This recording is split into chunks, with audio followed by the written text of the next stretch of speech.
minsan kaya Ayan mga kalingap, pauwi lang namin ni Kuya Bogart at yan, inutusan niya ako magbili ng salumpas kasi nga mayroon na siyang nararamdaman. So ayan, Kuya Bogart, ano po ba nararamdaman niyo, Kuya Bogart? Gawin na siguro sa katandaan ko. At saka yung galaw-galaw pag nakasarap. So ayan Kuya Bogart, wag mo na itong bayaran kasi napakabait mo sa akin. Ako na madigit. Salamat Kuya Vincent sa pambubula mo. Joke. Joke. Ganyan lang po yan talaga si Kuya Bogart talaga. Joke lang po. Joke lang. Binobola ko daw siya. Kuya Bogart, may tanong ako Kuya Bogart. Ano? Anong masasabi mo dun sa ano natin, sa pulubi prank natin na doon kay Jelay? At ang ganda, medyo gumanda po yung views natin. Ano masasabi mo sa mga viewers na sumusuporta sa atin? At sabi niya, magaling ka din daw marketing Kuya Bogart. Salamat sa mga viewers, ma'am and sir, sa mga subscriber. Salamat sa inyo kung talagang napabilib kayo sa acting ko. Hindi naman ako artista. Pero ginagawa ko ang best ko para kayo masaya naman. Hindi ko puro ano lang, puro kadramahan sa buhay. Yes. Yung kailangan ay ano, ganun tayo, yung go with the flow lang, ano lang, ganun lang. Ganun lang. So by the way Kuya Bogart, para sa akin ang masasabi ko dun sa nangyari dun sa pulubi prank natin ay kumbaga alay natin ito sa mga sumusuporta sa atin at gagawin natin yung mga bagay na makakapasaya sa kanila, yung makakaantig ng puso. At alam nyo naman mga kalingap, makikita nyo naman talaga sa mga sitwasyon ng mga tinutulungan namin ay talagang mga karapat-dapat na tulungan. At yun nga, sobrang thank you po ako dun sa mga positive comments ninyo. Sobrang nakakataba po ng puso, lalo na para sa akin na ako po yung tumutulong. At sa mga buting sponsor po na talagang nandyan para tumulong po sa mga tinutulungan ko, maraming salamat po sa inyo. Lalo na kay Ninang Nena, talagang lagi napadala yan. Maraming salamat po. At syempre sa lahat ng mga viewers na ang sarap sa pakiramdam ng mga comments, sobrang thank you sa inyo na kahit po ganito na marami tayong pinagdadaanan na kumbaga talagang mapapansin ninyo mga kalingap na mababa talaga yung views ko. At saka mapapansin ninyo no, ang taas-taas ng subscriber pero ganun lang po yung views, pero ganun pa rin po yung pagtulong natin, hindi nagbabago po. Palagay na lang po natin, siguro kung malaki po yung views natin, mas malaki din po yung may bibigay natin. So kumbaga ngayon mga kalingap ang hirap ng ganitong views na talagang lagpak na lagpak, talagang wala po talaga. Totally, kahit sa panggas po, hirap na din po ako. Sa namin ni Kuya Bogart na pang merienda, pangkain, pang araw-araw po, hirap na po kami ni Kuya Bogart kung paano namin yun, pagkakasyahin yung budget natin. Kuya Bogart, 100 pesos, binabudget natin minsan, di ba? Kaya ngayon, kape lang muna po kami, wala kaming pang merienda. At kahit pa paano, masaya pa rin po kami na ganito po yung nagagawa namin. At natutuwa talaga kami. Nakakataba ng puso, di ba Kuya Bogart? Yung ganun mga comments, Oo naman. Ano masasabi mo dun, Kuya Bogart?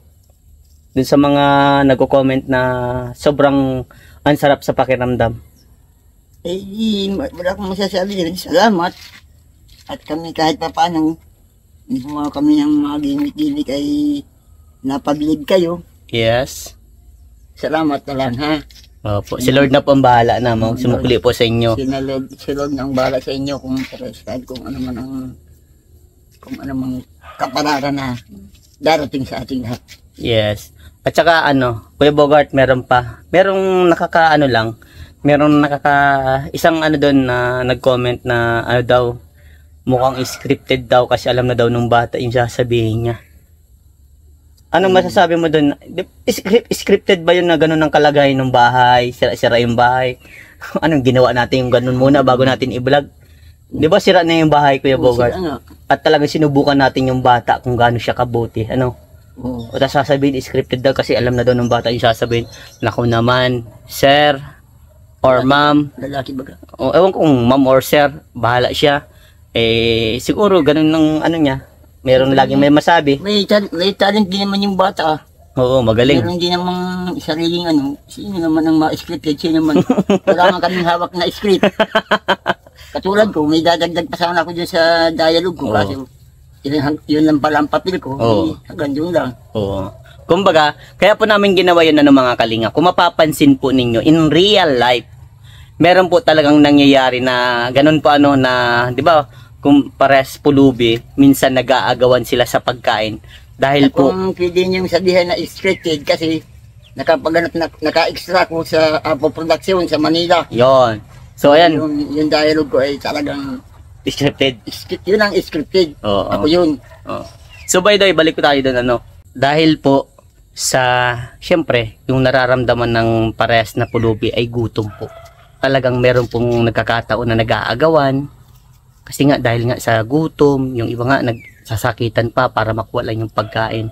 Pero gaya po niyan, kumbaga pinapakita po namin doon sa pulubi prank namin na may ganun sitwasyon pero nandun pa rin po kung paano sabihan yung isang tao na o bakit kinuha mo yan, dapat maging mabuti ka. Parang iaano pa rin po natin na dapat maging magalang, maging mabuti bago kumuha ng bagay na hindi para sa kanya. Kung baga magpaalam ka na pwede po sa akin na lang to kasi nagugutom ako. Dapat ganun, di ba Kuya Bogart? Oo. Para mas maganda, mas ano, kumbaga ay hindi ka yung ano, yung basta dampot ng dampot, ng hindi yun yung ang patig eh. Pero at least Kuya Bogart, doon pa lang maganda yung nangyayari, Kuya Bogart. Kasi pinapakita natin sa mga viewers natin na talagang totoong nangyayari sa hamon ng buhay yon. Sa mga kumbaga sa talagang makikita mo naman sa ibang tao, 'di ba? Yung mga sa ibang pulubi na ganoon ang ginagawa nila.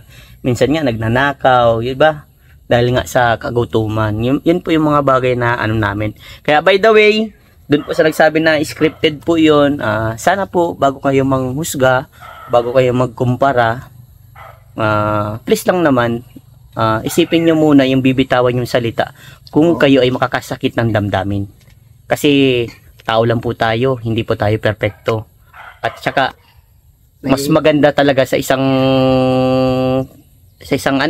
community ang magtulungan. Magkaroon tayo ng pagkakaisa, magkaroon tayo ng unity. May kasabihan tayo. Siguradong hindi tayo magkakaaway-away o hindi tayo magkakaroon ng gulo. Di ba Kuya Bogart? Oo. Ano yun, nag-comment. Oo. Okay. Sir, kung sir ka man o kung ma'am, may kasabihan tayo dyan sa Tagalog na don't judge the book by its cover. Yan ang sabi ng mga ano. May kasabihan tayo sa Tagalog. Yun ang kasabihan sa Tagalog. Don't judge the book by its cover. Pero paano yung tawa mo dyan sa kanila? So, by the way, ganito lang po kami ni Kuya Bogart na after namin mag-vlog, after namin mag-scout, ganito, kwentuhan lang kami. Kasi nag-iisip din kami kung paano yung scout namin pagkabukas, ano yung uulamin namin. Kasi nga, minsan talaga nakaranas kami dito, mag-ulam kami ng pako. Pinapako ako si Kuya Bogart, ako na lang nululuto. Talagang ano na lang, hindi, ito ba, ito, di ba Kuya Bogart, hindi ito pagpapaawa. Talagang totoo nangyayari din, ano Kuya Bogart? Yun naman. Oo. Kasi, ano Kasi namang walang-wala. Yeah. Ay, nasa paligid lang ang pang-ulam. Yan. Gugustuhin. Sanay kami dyan, sanay kami sa wala. Kaya, Sabi ng mga Amerikano, Pilipino, eating grass. Yung So, tinapay namin mga pako. Kuya Bogart, anong masasabi mo sa mga mahal natin sa viewers ulit? Sa mga minamahal naming viewers, ma'am and sir, subscriber, maraming salamat po sa inyo lahat. Kung saan man kayo sulok ng mundo. Sana makarating yung pasasalamat namin ikaw din Yun. sa inyo. At sana po mga kalingap, mga minamahal namin ma'am and sir, sana po yung mga ginagawa namin pagpulubi pranks, yung pagtulong ko po sa mga taong nangangailangan, sana po lagi niyo po akong suportahan. At sana madami pa, mas maganda po yung sama-sama po tayo na tumulong po talaga sa mga taong kapos, sa mga taong nangangailangan talaga ng tulong natin.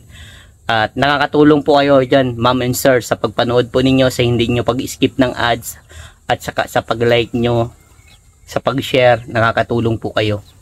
Kaya si Lord na pong bahala ang magsuli po sa lahat ng mga ginagawa niyo po sa akin. Ano Kuya Bogart? Lahat ng kabutihan po ninyo, si Lord na po ang nakakaalam yan. Yes. At salamat sa inyong muli. Ito po ang inyong masipag na scouter. Ito po yung personal vlog lang. At mga reaction namin ni Kuya Bogart sa ginawa ninyo, asahan nyo po na mas marami pa na gagawin kaming magpapasaya, magpapaiyak, at magpaparamdam po na kung gaano talaga kahalaga ang isang tao sa buhay ng isang tao. Tama ba yung Kuya Bogart? Oo, tama. Yes. So, ayan. God bless po sa inyong lahat. Diyos mabalos sa inyong kabos. Ito po ang inyong masipag na scouter, Vincent Calyada at si Kuya Bogart. O, Kuya Bogart, babay na tayo. Bye-bye po, Manan Sir. Yan, tawa mo na. Yan, God bless po and bye-bye.